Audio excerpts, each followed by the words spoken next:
আসসালামু আলাইকুম এভরিওয়ান, সবাই কেমন আছেন? আলহামদুলিল্লাহ, আমিও ভালো আছি। আজকে রান্না করব শোল মাছ। তো নিয়ে আসলাম শোল মাছের রেসিপি।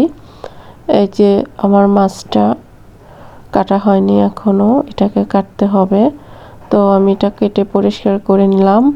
নেয়ার পরে কড়াই বসিয়ে দিলাম। কড়াইতে একটু রসুন এবং আদা বাটা দিয়ে তেলের সাথে এটাকে সুন্দর করে মিক্স করে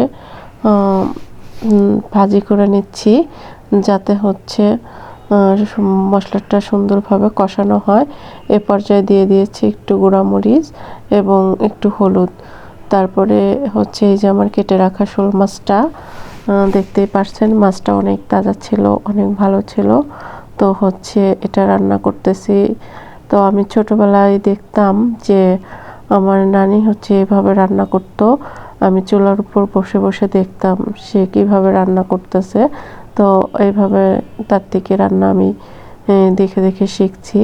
তো এটা যে আমার মাছটা কষানো জন্য এবার কিছু দিয়েছি পেঁয়াজটা আমি প্রথমে দেইনি, কারণ হচ্ছে পেঁয়াজটা বেশি নতুন পেঁয়াজ তো ওইটা বেশি সিদ্ধ হয়ে যায়, তার জন্য পেঁয়াজটা আমি আস্তে আস্তে রাখার জন্য পরে দিলাম। তো এই পর্যায়ে আমি একটু ঝোল দিয়ে দিলাম। তো হচ্ছে ঝোলটা সুন্দরভাবে ফুটছে, দেখতেই পারছেন আমার তরকারিটা প্রায় হয়ে আসছে। তো আমি এখানে কিছু ধনেপাতা অ্যাড করলাম। ধনেপাতা দেওয়ার পরে মাছটা দেখেন যে হয়ে আসছে প্রায়। এটা আর কিছুক্ষণ পরে আমি নামিয়ে ফেলবো।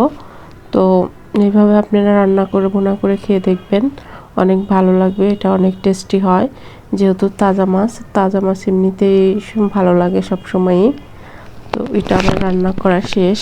তো হচ্ছে সবাই আমার পেজটা ফলো এবং লাইক দিবেন এবং সাবস্ক্রাইব করবেন। সবার উদ্দেশ্যে ভিডিওটা তৈরি করতে অনেক কষ্ট হয়, আপনারা জানেন। তো সবাই যদি একটু ভালো লেগে থাকে অবশ্যই আমার ভিডিওটা দেখবেন এবং শেয়ার করবেন। এই হচ্ছে আমার মূলত কথা। তো আপনারা দেখতেছেন আমার তরকারিটা প্রায় হয়ে আসছে।